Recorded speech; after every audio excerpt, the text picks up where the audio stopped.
Je vous remercie, monsieur le député. Je passe la parole à monsieur Bruno Millienne pour le groupe Mouvement démocrate et apparentés et pour une durée de 5 minutes.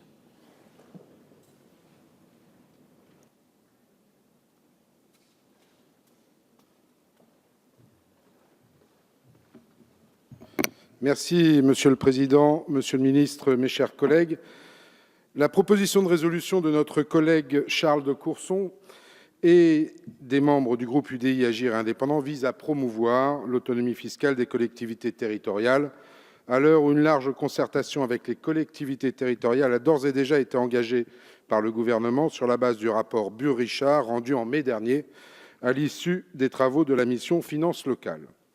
Permettez-moi, au nom de notre groupe, de saluer la qualité de l'exposé des motifs de cette résolution, tant il nous semble parfaitement rendre compte de ce qui a motivé le gouvernement à agir vite et en concertation avec les collectivités afin de rétablir la confiance entre elles et l'État à travers la refonte de la fiscalité locale. Aussi, si nous partageons vos préoccupations, Monsieur de Courson, je souhaite le dire clairement et sans plus attendre avant de m'en expliquer, le groupe Modem et Apparentés votera contre votre proposition de résolution. N'y voyez en aucun cas un rejet pur et simple de notre groupe des propositions que vous formulez. Je tenais au contraire à vous remercier et souligner ici publiquement la qualité remarquable et constante de votre travail. Vous remercier également de porter devant notre Assemblée, par cette proposition de résolution et par la communication de la mission Flash sur l'autonomie financière des collectivités territoriales, ce débat important qui est celui de la fiscalité locale et par extension celui de l'autonomie et des moyens des collectivités locales. Nous ne balayerons pas donc d'un revers de la main les pistes que vous avancez, croyez-moi. La vérité, Monsieur de Courson, à l'heure où nous devons recréer une confiance entre pouvoir national et élus locaux, c'est que nous pensons qu'il ne nous appartient pas, à nous parlementaires, un mardi soir, dans un hémicycle clairsemé, de décider seuls de ce que devra être la fiscalité locale de demain. Alors certes, une PPR n'est pas contraignante, me direz-vous. C'est vrai. Mais une résolution porte un message politique, une philosophie, un cap. Acter quelque chose dès ce soir sur un sujet aussi important que la fiscalité locale serait, à mon sens, une erreur ou du moins une mauvaise façon de faire. Ne me faites pas dire ce que je ne dis pas. Je suis heureux que nous ayons ce débat. Ce débat, nous devrons le poursuivre, notamment à l'occasion de l'examen de la réforme constitutionnelle. Et nul doute que des propositions concernant des articles majeurs comme l'article 72-2 seront portés par les différents groupes de la représentation nationale. Mais le cœur du sujet, Monsieur de Courson, c'est que pour réussir cette refonte globale de la fiscalité locale et légiférer, si besoin, sur la question de l'autonomie financière des collectivités, les débats nous aurons aussi sur l'autonomie fiscale, les leviers fiscaux et la pérennité des ressources et moyens qui leur sont alloués, nous devons avant toute chose entendre les propositions des élus locaux et acteurs de terrain.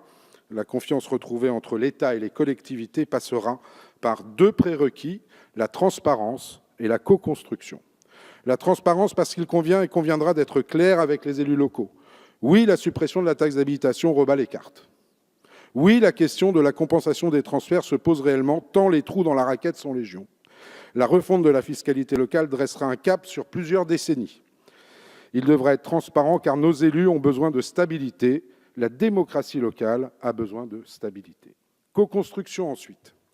Et je vous le disais en évoquant votre texte, parce qu'il n'appartient pas à la seule Assemblée nationale et au seul Parlement de décider du sort des collectivités locales. Le gouvernement s'est doté d'un outil pour ce faire. La Conférence nationale des territoires semble être le lieu le plus opportun pour proposer, débattre et construire entre État et collectivités la fiscalité locale de demain. Ne leur imposons rien. La vraie décentralisation, c'est aussi en amont permettre aux acteurs de la démocratie de terrain, aux connaisseurs des territoires, à la République de première ligne de choisir son destin. Et je pèse mes mots, nous sommes issus de la même famille politique, Monsieur de Courson. Nous sommes résolument européens et profondément décentralisateurs. Soyez assurés d'une chose, le groupe Modem et Apparentés, aux côtés du gouvernement, mais aussi de toutes les bonnes volontés, a à cœur de réussir la décentralisation du XXIe siècle, dépenses publiques, moyens et ressources alloués, autonomie réelle, démocratie, organisation institutionnelle, différenciation territoriale, solidarité, répartition juste des dotations. Aucun sujet ne sera éludé. Nous sommes tous attendus au tournant. Soyons à la hauteur collectivement et bâtissons ensemble main dans la main avec les élus locaux, une fiscalité et une décentralisation nouvelle pour que vivre en droit, en moyens et en fait, la démocratie dans tous les territoires de notre République. Il n'y aura pas de défilade. Rendez-vous est pris, monsieur de Courson. Je vous remercie.